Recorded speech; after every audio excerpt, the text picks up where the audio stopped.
Welcome to Inside Ag from Kansas Farm Bureau, the voice of agriculture. I'm Shelby Varner. Today we're joined by American Farm Bureau Federation economist Shelby Myers and a Kansas Farm Bureau member, Josh Mueller. Thank you guys both so much for taking the time to join us today.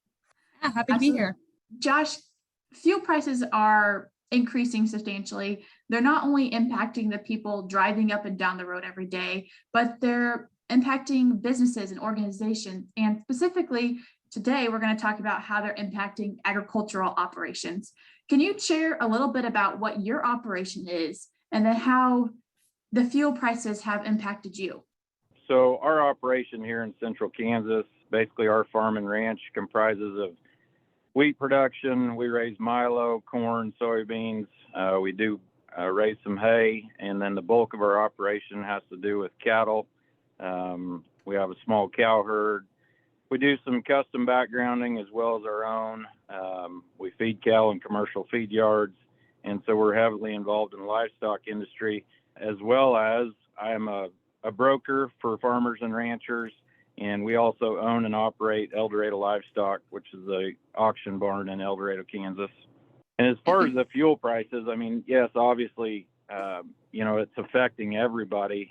But when you're in production agriculture or in a business where there's heavy traffic, freight to and from, it's been a huge issue in our business, both on the production side and as well as the sale barn side.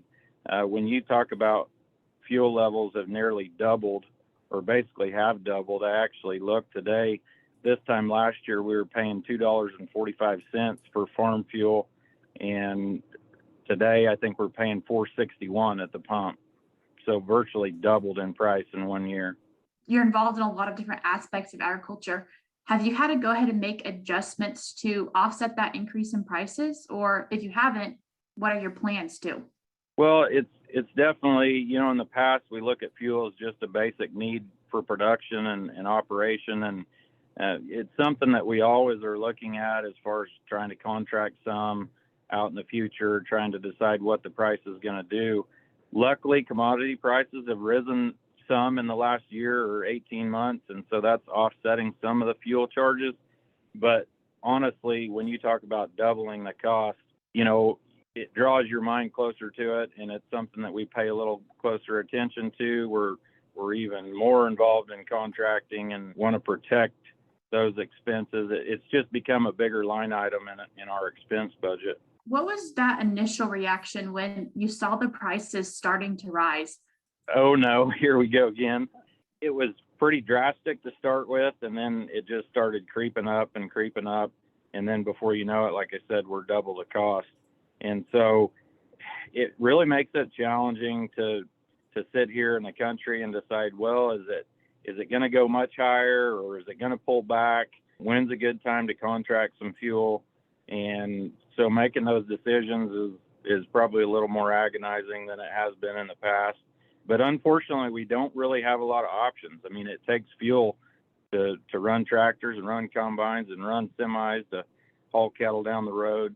And so it's a necessity, and we just try to have to manage the best that we can. Jumping over to you, Shelby, now. In Kansas, we're obviously feeling the effects. According to your article, really everyone's feeling the effects. What are some of the factors that have caused this increase? Yeah, I mean, we're certainly seeing all growers and all Americans facing higher prices at the pump. And, many of our growers have not only expressed concerns about rising prices, but also availability and delivery of the fuel when they need it most. And so we're certainly going to monitor that throughout the spring. And the U.S. Energy Information Administration updates monthly what costs go into a gallon of gasoline and a gallon of diesel. And so updated May 2022 numbers have it broken out that about 47% of the cost of a gallon of diesel is associated with crude oil. And then 25% of a gallon of diesel is associated with the cost of refining. And then 17% is distribution and marketing. And then about 10% right now is running on taxes. So obviously supply and demand of crude oil is really going to be a huge factor in the price that we're paying, as well as refinery. And so when we look at crude oil overall, certainly see a lot of slowdowns from COVID-19, where the US economy has been constantly trying to play catch up from production slowdowns and interruptions that were created by COVID-19. And then you added in a whole bunch of additional hurdles like Russia's invasion of Ukraine that's really impeded the ability for supply to catch up with demand. And even looking at inventories for diesel, compare the first week of June this year to the first week of June last year, diesel inventories were about 21% behind where they were last year. And while it's normal for the US to be lower in inventories through the spring and summer months because of increased demand by road travelers, what we're seeing right now is that this situation is more difficult because the US does not have the same amount of additional supplies needed to supplement the increased demand like we normally do. Can people be expecting to continue to see a bit of rise in prices? Oh, there's a number of factors that are going to influence that. And you know what, it does take a lot of time. And I think for consumers and farmers in particular, and Josh made a really great point that growers are looking at ways to mitigate their price risk. So, are there ways to hedge your fuel costs leading into the fall so that you're not paying a really expensive bill all at once, but you're kind of pricing it throughout then? What we're keeping an eye on is the ability for the US to return to its closer peak production levels of crude oil. Right around December of 2019, we were producing about 400 million barrels of crude oil per month. Right now, we're a lot lower than that, and we're producing closer to about 360, 340, depending on what month we're looking at, 340 million, and 360 million in between that range. And so really trying to get back to those peak production levels will be a huge factor in our ability to have domestic crude oil supply, but we're also exporting quite a bit. And part of that is market structure that's going on globally. So there is a large push to fill global demand for crude oil over in the EU as well as Latin America that the US is supplying to them. Part of that is just market dynamics and that holding inventories of crude oil for more than 30 days is not economically feasible for many of those companies. And so right now it's more advantageous to sell off as opposed to hold on to crude oil inventories. And you're seeing that. The other factor that will really influence this is the ability for US domestic companies to have the regulatory flexibility needed to make up supply. So that's looking at regulatory flexibility for crude oil production and as well as refinery capacity and our ability to not only run at 100% capacity, but find ways to grow that in such a short amount of time. So we're in a very supply sensitive market. One short step could really cause more trouble and could cause rising fuel prices. One thing that really will throw it off is Mother Nature and whether or not hurricane season hits an area that's refining diesel or contributing to offshore production that messes it all up again. So a ton of factors are really playing into, and it's almost just a guessing game right now to know where it's going to be. Yeah, there's certainly just a number of market dynamics at play, and crude oil and diesel and gas are all global commodities, which is not new to farmers and ranchers. We're used to our commodities like corn, soybeans, and wheat playing on a global market and influencing prices there. I think what's most frustrating is that you're watching it from about a few steps behind being able to produce it and being able to control that. And so your only saving grace is being able to mitigate price risk. And that's not a comforting situation to be in when we also have rising input prices and a number of other factors for on-farm production, like fertilizer, like pesticides, like seed, you name it, it's increased this year. What's really going to take the US to do to get back to those peak production quantities and hopefully balance out some prices? The biggest thing will be, crude oil production companies need regulatory flexibility and refiners need a business environment that fosters certainty and increases their domestic capacity to deliver. Those are the two biggest costs contributing to gasoline and diesel prices right now. And so having the ability to do that here in the US to avoid any kind of export hurdles or additional transportation costs that would contribute to an even higher price of fuel would certainly be advantageous. And then finding ways to mitigate prices for farmers will be really important. From your article, there's a mention in there that there is slight hope that prices may lower next year, but there's a lot of uncertainty with that.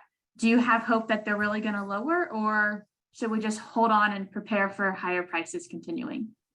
It's anybody's guessing game right now in regards to what prices will do next. There are certainly some indications right now in the U.S. economy that are alluding to maybe we've hit that peak point. And it's almost too early to say whether or not that's really the case.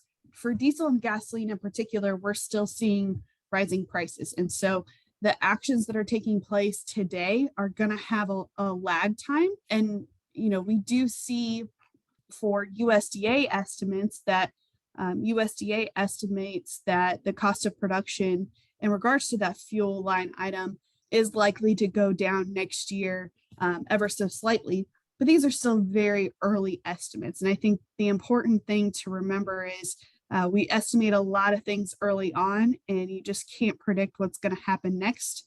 And so anything we can do to try to work in the short term for long-term gains will be really important. With all that information and all of your knowledge, what advice do you just have for agricultural producers at this time?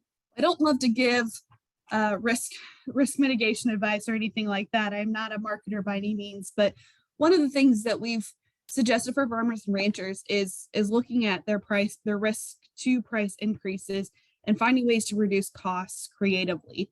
There is a crop insurance product available called the Margin Protection for Federal Crop Insurance that can insure for some of the input prices farmers would use. That includes diesel and fertilizer, but it's only limited to a few states and only for corn, soybeans, rice, and wheat. It's certainly a product that's received a lot of attention over the last year and a half because of rising input costs. And so there's conversations about how do you find ways to expand that as part of the 2023 Farm Bill, but we're still a ways off. So the other suggestion I have, and Josh kind of alluded to this, is the conversations with your local fuel retailers about how can we price, hedge, and utilize on-farm fuel storage so that we can spread costs out across when we're not using a heavy amount of fuel, and then hedge against price increases that may be on the horizon and unexpected. Thank you, Shelby, for that input. Josh, hopping back to you, with hearing all this information from Shelby, what does the future look like for you? Like she alluded to, it's anybody's guess. I guess we're just hopeful that, we do see some light at the end of the tunnel, maybe with the elections this November. Maybe it's some administration changes. We can roll back some of the regulation, increase production. Again, as a producer out here, we're going to try to get creative, look at different ways of farming, maybe reduce the tillage amount. We may reduce irrigation and just accept lower yields just based on fuel prices. Obviously in the cattle business, trucking is one of the biggest price drivers, and we're into a season here, especially in Kansas, when we start talking about the Flint Hills of Kansas and all the cattle that are going to be moving off of there in the next 30 to 45 days. It will affect what we can get for those cattle just based on freight prices rising by, probably upwards of 30-40% versus a year ago.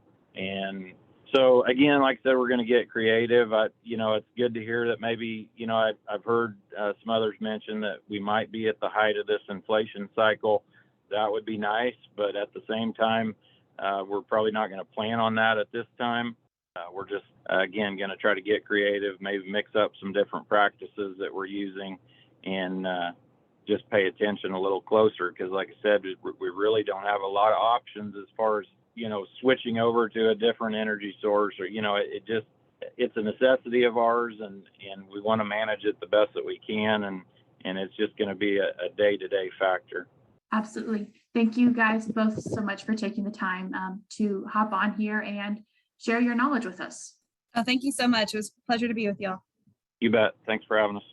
That was Kansas Farm Bureau member Josh Mueller and American Farm Bureau Federation economist Shelby Myers talking about the increase in fuel prices related to agriculture.